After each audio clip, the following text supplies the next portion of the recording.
Star Wars dead, son. Accept it. Welcome back to Flipped Out, friends, family, and fans. I guess you know that that's the way I was going to go with this video. I actually had thought I might possibly even leave it there at that cold, dark, depressing end, because that's how I feel. On the other hand, I feel like I had a great time with my son. We went to a movie. It was an action movie. Having had time to see it a few more times, not paying for it once, by the way. Yeah, I know, but I didn't. And having had that time to watch a few more times, I've just got so much more angry and depressed. It's all I could do to come into my studio today. Yes, I've had a wonderful holiday with my family, my friends, my girlfriend, and we've all just, not talked about it.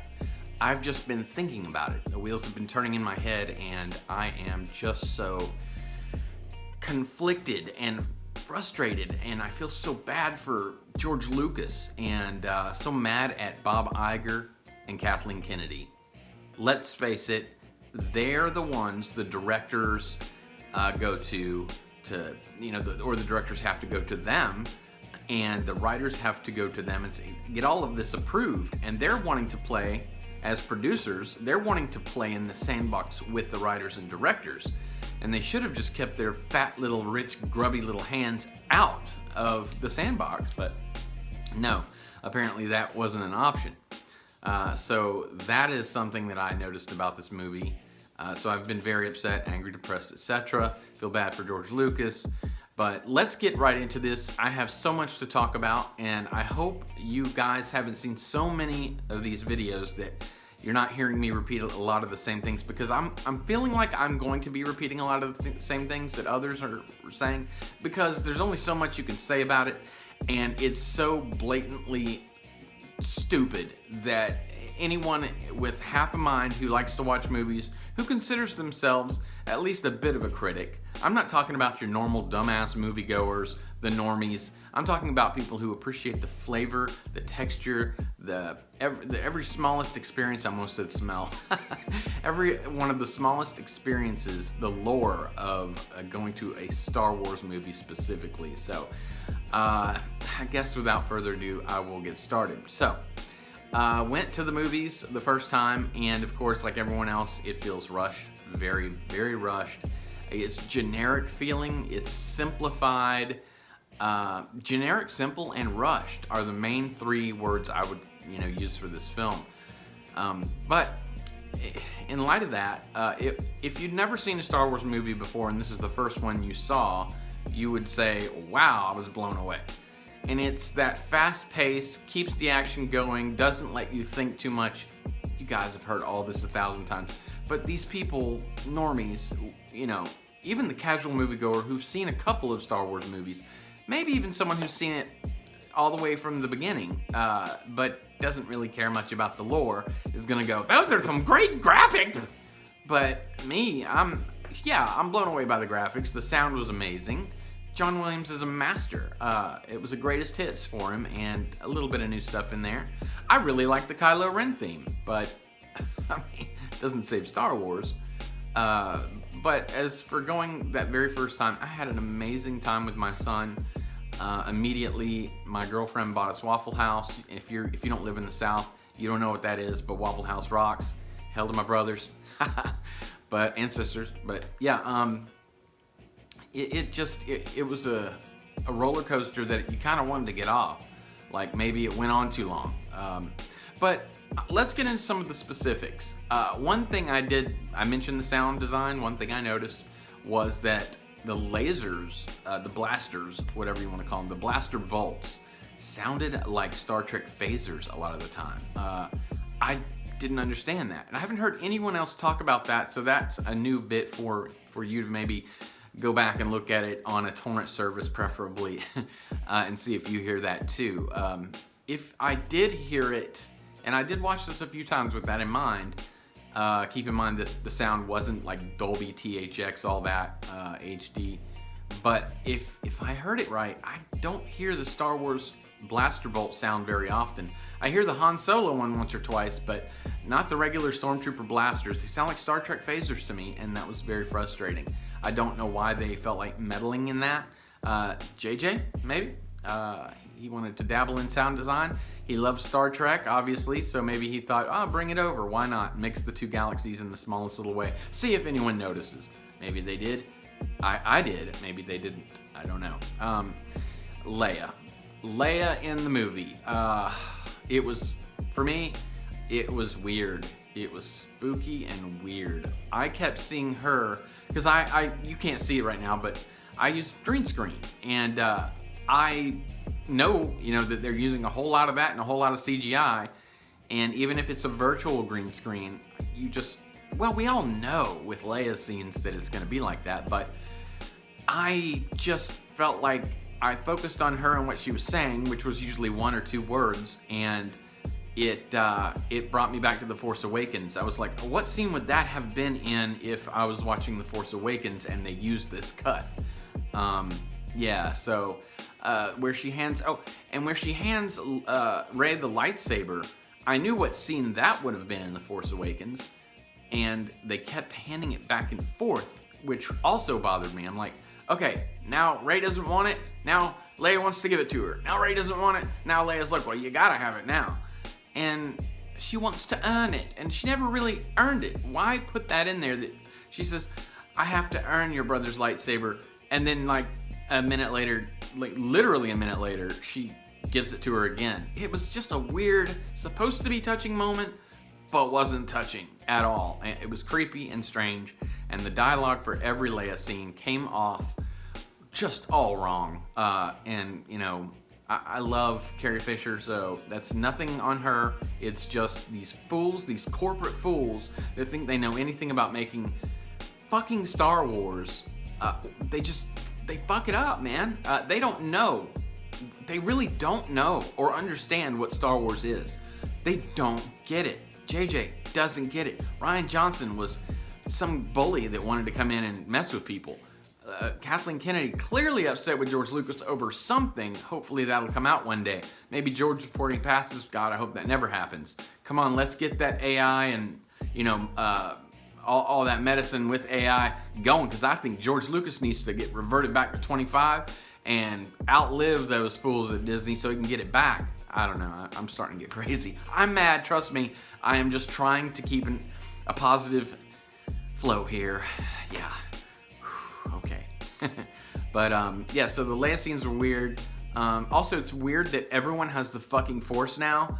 So in the beginning, when they're hyperspace skipping, jump skipping, whatever they called it, wasn't a fan of that. There's no way that Poe could not. Okay, Han Solo in A New Hope. This ain't like dusting crops, boy.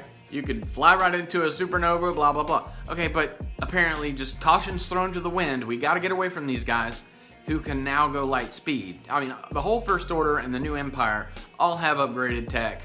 Built where? I don't know. The militia, the fighting force soldiers, the officers, the captains, admirals, I don't know where they came from either.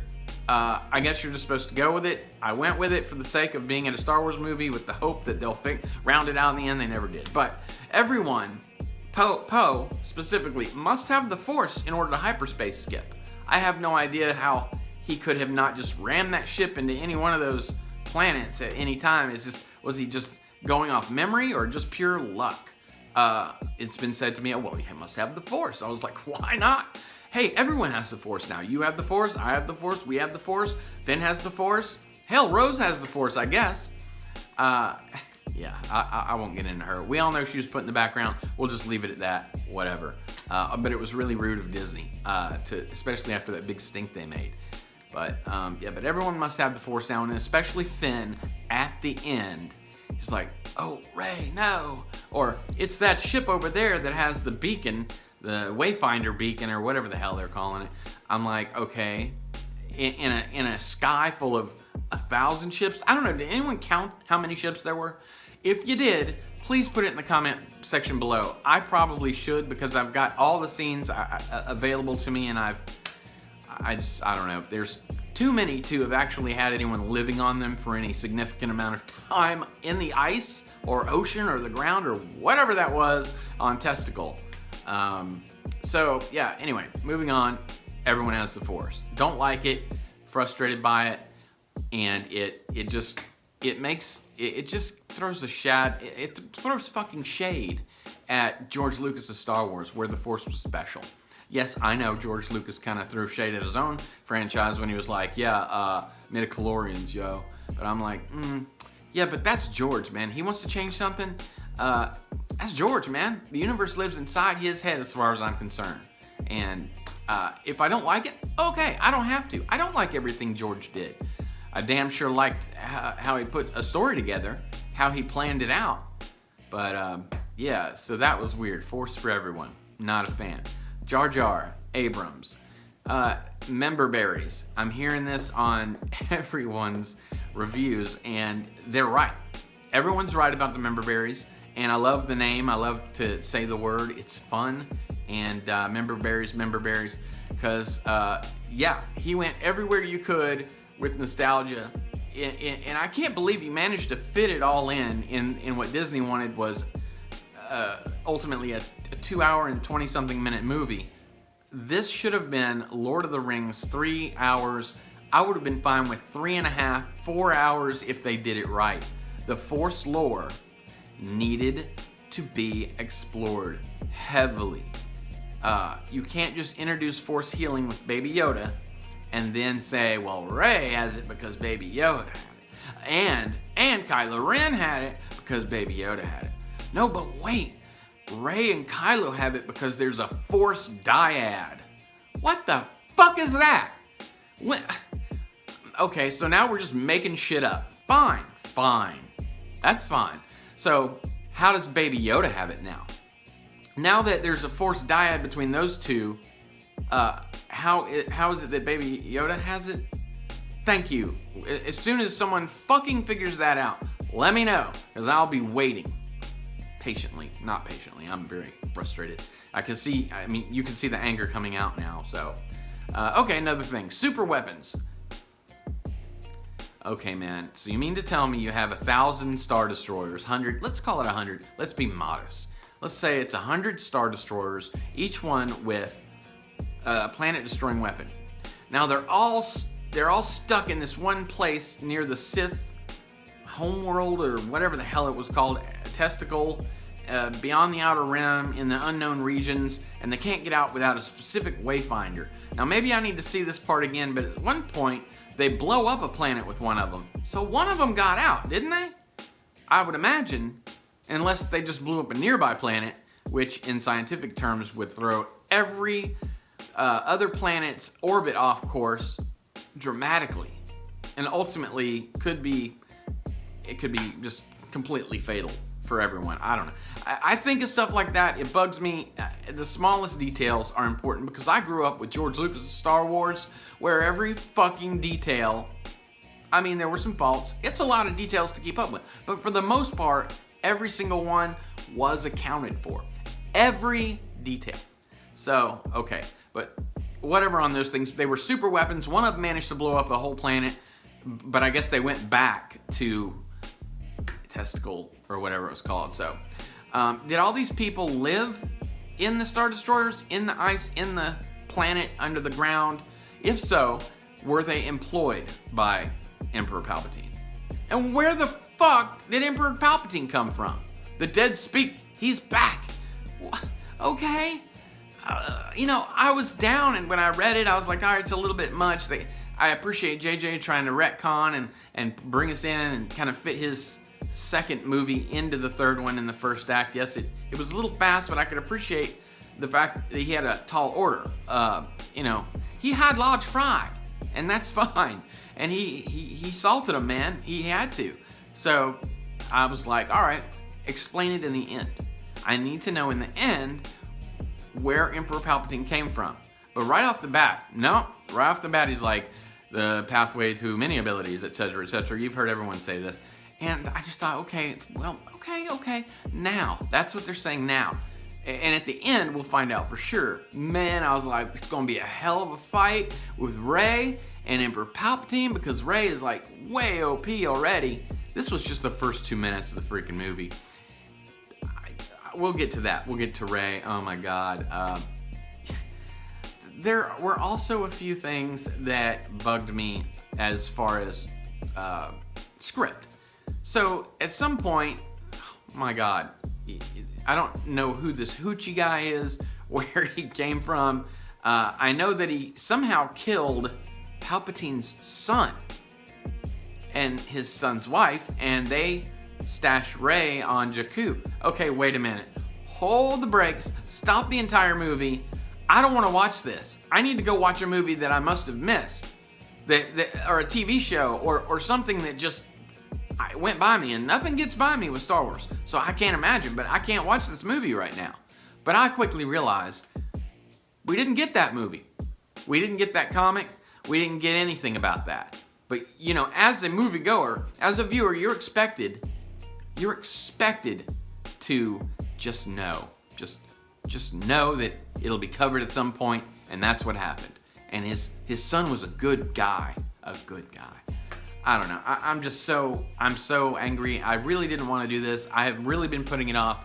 I didn't want to sound like everybody else, and I certainly didn't want to be very negative, because I like to have fun. I like to make things a laugh and a joy, you know, but especially this time of this holiday season. But fuck it. Here's how I'm feeling. Here's how I'm feeling. This is hardcore, uncut, everything I'm feeling. I got my notes right here, so if I look down, I don't give a fuck. I'm checking my notes because I'm too mad. I'm too angry that they have gone and taken this opportunity to grow and make something new, follow a new storyline, not copy what George Lucas did, not just make a rerun of the same shit only with a better video quality and nicer effects, or really just updated effects. They didn't change the movie industry with this fucking movie or this trilogy. The only thing they did is they say they hired Daisy Ridley, an unknown, and a couple of unknowns. These people, yeah, unknown for the most part, but they were handpicked. They didn't get Bob the actor or Jeanette the actress off of the street in the Starving Actors Guild or something. They looked high and low because they wanted someone very specific. I'm just bitching at this point. Sorry. So yeah, the biggest thing for me was that Luke was a fucking Force ghost. Yeah, I don't care that Ryan killed him. If you can force heal people, then you can bring Luke the fuck back to life in some other Force power. They're already grabbing it out of the EU in any fucking thing they want and just making it into a, well, there you go, it's a Force power. What? I don't have time for that, man. Okay, Luke Skywalker's the whole reason I even wanted to see this trilogy. I mean, they didn't use him in the first one. And I like the first one. It set it up. The Force Awakens set up Luke Skywalker perfectly. I was frustrated, but I was like, all right, give Han. He was never my big favorite character. I loved him. He was one of my favorite, but he wasn't my favorite. Luke motherfucking Skywalker was my favorite. Why? Because he was the hero's journey, man. He was nobody who slowly worked his way up through the toils and the everything he had to overcome. I mean, and then he finally finds out, holy crap, the main bad guy of the whole universe is my dad. I don't want to kill him. And then, oh my God, this girl that I've been kissing is my sister. That was a little awkward, but it was funny. I'll give him that. I don't think he intended that. As a matter of fact, we all know that he didn't intend that to be the case, so that's how it's easily forgiven, etc., etc. But everything else about Luke's journey was just spot on. Perfect. Beautiful. Anakin's journey, same thing. No fucking Anakin, except some voice. No Luke Skywalker, except just to taunt Rian Johnson, which was fine. Taunt him, that's great. But bring him back alive. Luke doesn't need to be dead. And the only place we see these freaking green lights, this freaking green lightsaber, excuse me, is when they do that flashback scene of Luke and Leia. Flashbacks, man, flashbacks. We didn't used to have to do flashbacks in Star Wars, whatever. But they do this flashback scene with Luke and Leia. The CGI looks shite and thrown together, lazy. They cut apparently like 5 minutes off of it or something. I don't know. That's not a perfect number. I know they cut it a lot. They had a much longer scene. It was supposed to be in the opening, right? If I remember correctly. I just can't believe that they just hated Luke that bad. Yes, I've seen all the things you guys have seen probably.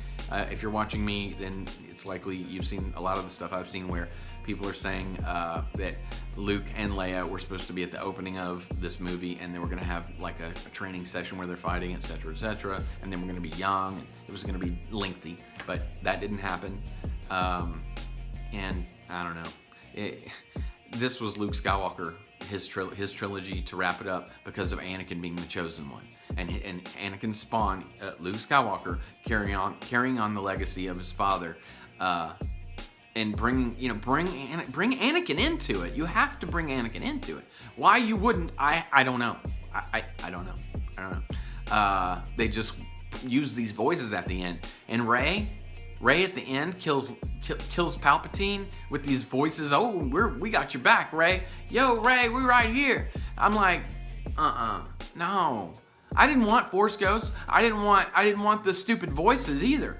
But if you're gonna do it with Force Ghosts. And I didn't want Luke to be a Force Ghost. He needed to be alive and be there with her. You can't beat Palpatine, you OP stupid ass. What the hell? What? Rey's good at everything. Never lost a limb, a fingernail. I don't think she even chipped a fucking fingernail. I need to change the title of this. By the time you see it, the title will be changed. And plus the opening is already like 2 minutes long, so I better go. I'm gonna wrap this up, but I have so much more to tell, and maybe I'll do a part 2. Maybe I won't. I don't know. I am, yes, I'm angry. Tomorrow I will be watching The Mandalorian. Will I do a review? I don't know. I'm only watching it because it's free. And you know what? I didn't pay to go see this movie. I didn't pay a fucking dime to see this movie. And I'm not going to pay for another Disney Star Wars movie as long as I live, unless they retcon this. All 3 of these movies. I'm not going to go see these movies. I'm not going to pay for these movies. I'm not buying them on Blu-ray.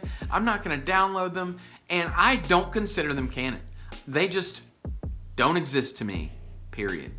They just don't exist. They were a waste of time and my breath, honestly, so I'm done. Thank you so much for joining me and being with me on this rant and being patient. And anyway, please remember to like and subscribe and comment below so we know what you're flipped out about.